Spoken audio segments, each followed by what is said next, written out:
The Everglades is a special place, and our students have been learning about its ecology and water systems from the first day in the program. Now, this group of juniors and seniors are about to be immersed into the wilds of 10,000 islands, and it all starts with packing gear bags and loading canoes.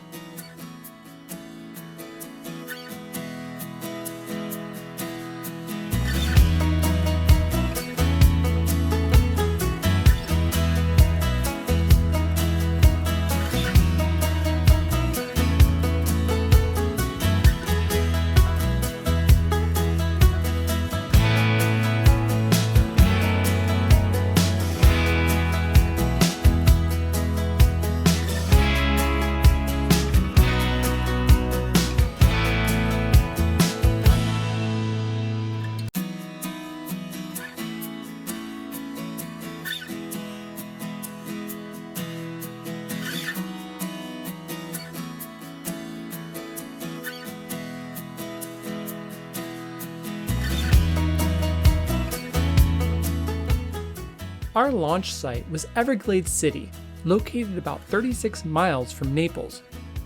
This is the entry point for those exploring 10,000 islands, which is part of the largest expanse of mangrove forests in North America.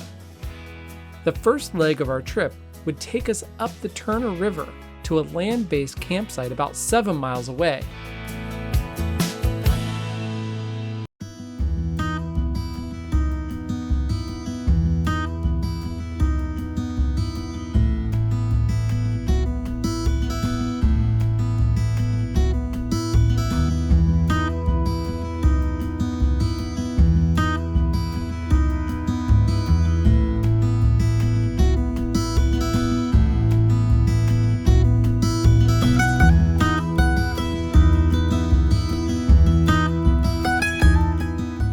After paddling in the dark for a few hours, we found our campsite and took a moment to appreciate what we had accomplished. Then it was time to set up the tents and settle in for the night.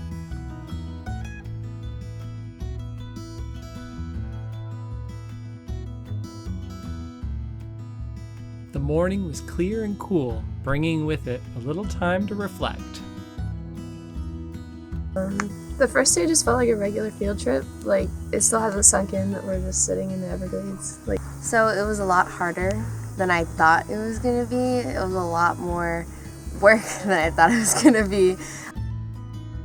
And being out in nature has definitely been a lot different compared to my previous excursions, because previously everything has been all like fun and enjoyable, and we had the displeasure of seeing bugs, a lot of bugs. Probably the biggest thing that I was not really prepared for were the bugs. They're super bad and they're really biting me up like right now. After spending some quality time learning about tides and currents, we broke out the charts and applied our navigation skills as the students helped to set a course for the day.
As the evening approached, storms were rolling in.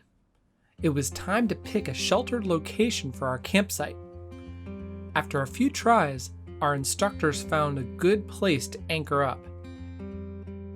After leaving the Turner River, we had traveled about 4.8 miles into the vast network of mangrove islands. Those mangroves would provide shelter as the winds began to pick up. It was now up to the students to build our floating island.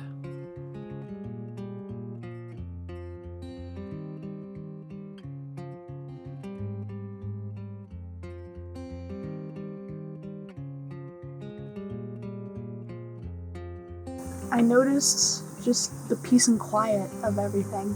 Just not hearing like cars and I mean there's a few boats here and there, but it's very, very quiet and peaceful, and you can just let yourself like go and just listen to the sounds of nature, and it's just so calming.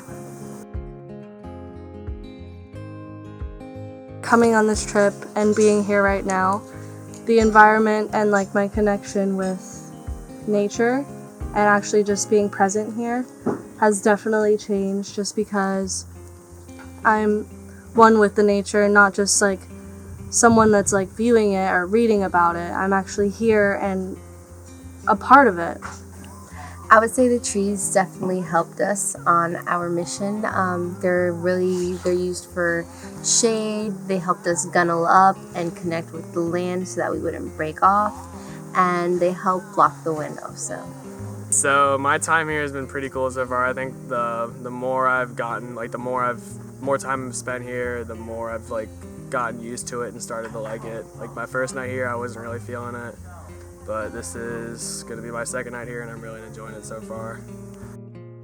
On the water, the morning proceeds in an orderly fashion, and everyone is part of the process.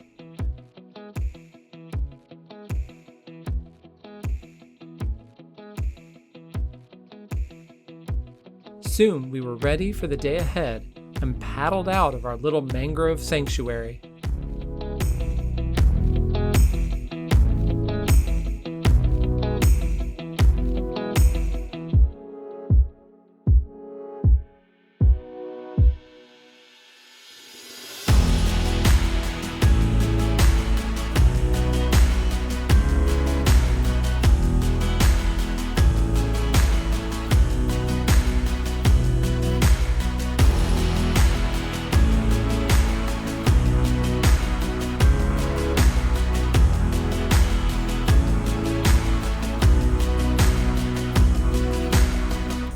This area I learned used to be used for living and for surviving and doing it cohesively with nature. So the tribes here in the Everglades, the 10,000 islands, they actually used their leftover foods, and they would pile it up and actually leave a mitten.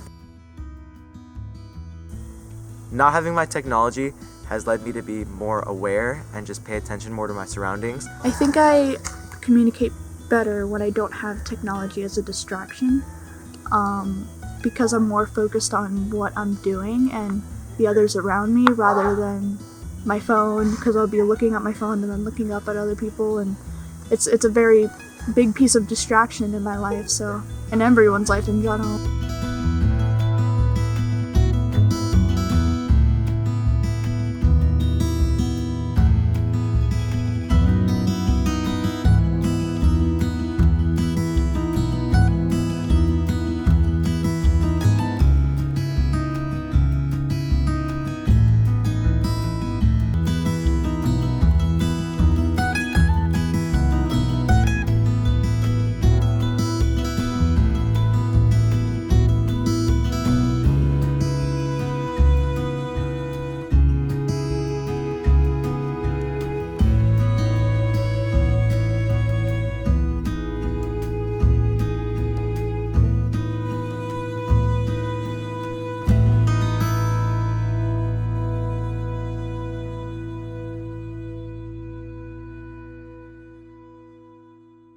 We paddled about 4.5 miles to reach our third campsite. In the morning, we would have a short paddle into base camp, but there's nothing like one more night underneath the stars.